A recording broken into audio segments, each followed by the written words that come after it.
Hello friends, study centre में आप सभी का स्वागत है। तो फ्रेंड बता दें कि आज की क्लास हम बिहार पुलिस बहाली 2024 के लिए प्रैक्टिस सेट 2 को करेंगे। इसके पहले हम प्रैक्टिस सेट 1 कर चुके हैं, जिसका लिंक वीडियो के डिस्क्रिप्शन में दिया गया है।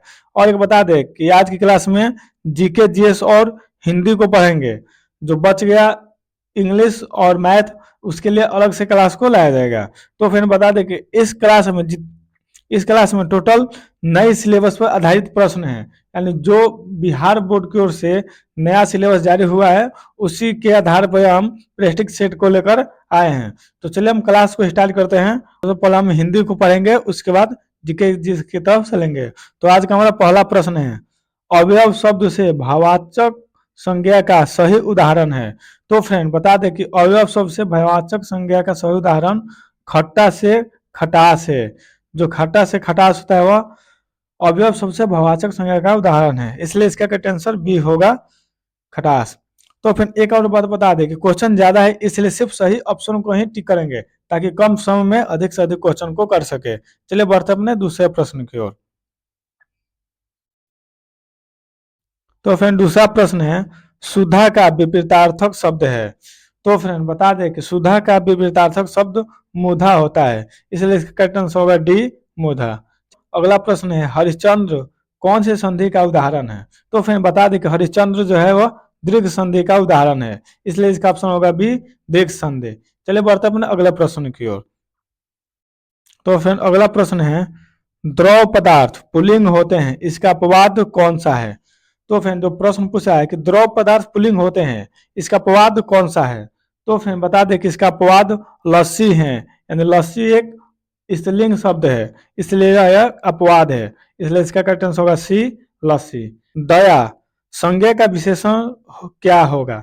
तो फ्रेंड जो पूछा है कि दया संज्ञा का विशेषण क्या होगा, तो ऑप्शन दयनीय, दयावान, दयालु। तो फ्रेंड ये तीनों संज्ञा का विशेषण होगा, इसलिए इसका आंसर होगा इनमें तीनों, ऑप्शन डी, इनमें तीनों। चलिए बढ़ते अपने अगले प्रश्न की ओर। तो फ्रेंड अगला प्रश्न है, अनुज को स्त्रीलिंग बनाने के लिए प्रत्यय का प्रयोग किया जाता है। तो फ्रेंड जो बोला है कि अनुज को स्त्रीलिंग बनाने के लिए किस प्रत्यय का प्रयोग किया जाता है। तो फ्रेंड बता दें इसमें आ का प्रयोग किया जाता है, यानी इसमें आ को लगाया जाता है। अनुज का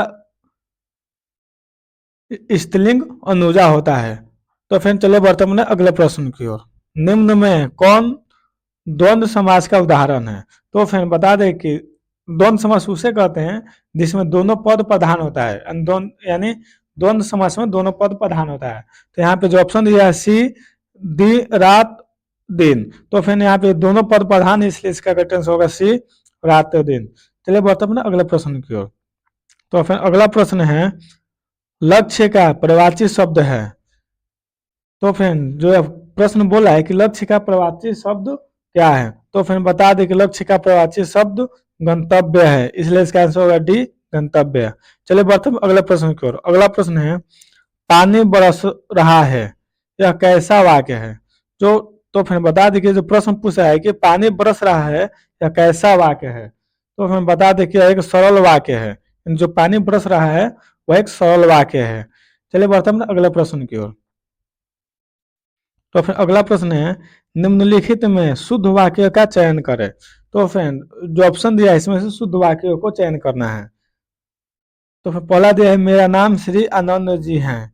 दूसरा दिया है, मेरा नाम श्री आनंद है, मेरा नाम आनंद है, मेरा नाम आनंद जी है। तो फ्रेंड बता दें इसमें शुद्ध वाक्य सी होगा, मेरा नाम आनंद है, क्योंकि अपने स्वयं में जी का प्रयोग नहीं करते हैं या अपने लिए श्री नहीं लगा सकते हैं, और दूसरों के नाम के लिए प्रयोग किया जाता है। खुद के नाम के लिए हम जी और श्री का प्रयोग नहीं कर सकते हैं, इसलिए इसका ऑप्शन सी होगा। चलिए अगला प्रश्न है, माथा ठनकना मुहावरे का सही अर्थ है। तो फिर जो प्रश्न पूछा है कि माथा ठनकना मुहावरे का सही अर्थ क्या है। तो फिर बता दें कि माथा ठनकना मुहावरे का सही अर्थ है घबरा जाना, यानी घबरा जाना माथा ठनकना का सही अर्थ है। गांधी जी का चंपारण आंदोलन संबंध था। तो फिर बता दें कि गांधी जी के चंपारण आंदोलन का संबंध नील कृषकों की समस्याओं के हल से था, इसलिए इसका करेक्ट आंसर ए होगा, नील कृषकों की समस्याओं के हल से। चलिए बढ़ते हैं अगले प्रश्न की ओर। तो फिर अगला प्रश्न है, इटली का अंतिम एकीकरण किसने किया था? तो फिर जो प्रश्न पूछा है कि इटली का अंतिम एकीकरण किसने किया, तो फिर चलिए आइए हम ऑप्शन देखते हैं। पहला दिया है गरिबाल्डी, मेजिनी, केबोर और विक्टर एमुएले द्वितीय। तो फिर बता दें कि इसका आंसर होगा मेजिनी ने किया था। चलिए बढ़ते हैं अगले प्रश्न की ओर।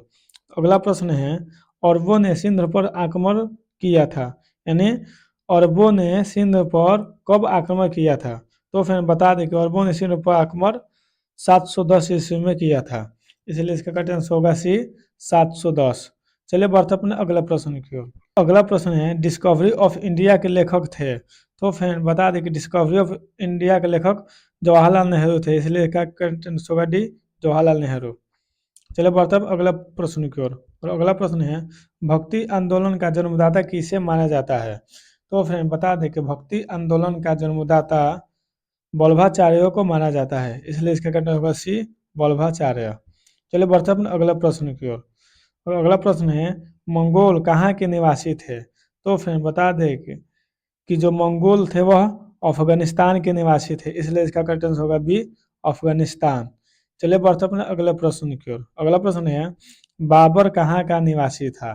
तो फिर जो प्रश्न पूछा है कि बाबर कहाँ का निवासी था, तो फिर बता दें वो फरगना के निवासी था बाबर, इसलिए इसका आंसर होगा डी फरगना। चलिए बढ़ते अपने अगला प्रश्न की ओर। अगला प्रश्न है, हल्दी घाटी का युद्ध हुआ?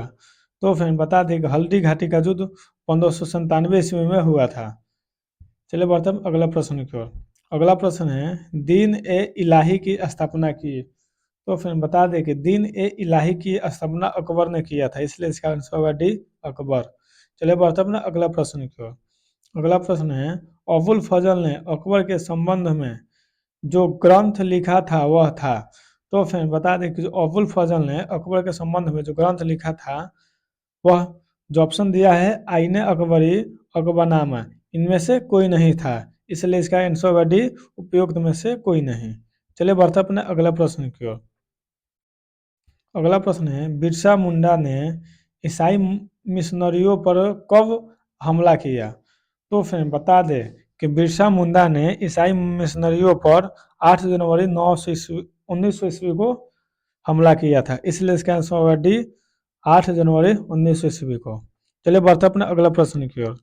अगला प्रश्न है, भारतीय संविधान की किस अनुच्छेद के अंतर्गत आदिवासियों को कमजोर वर्ग का स्थान दिया गया?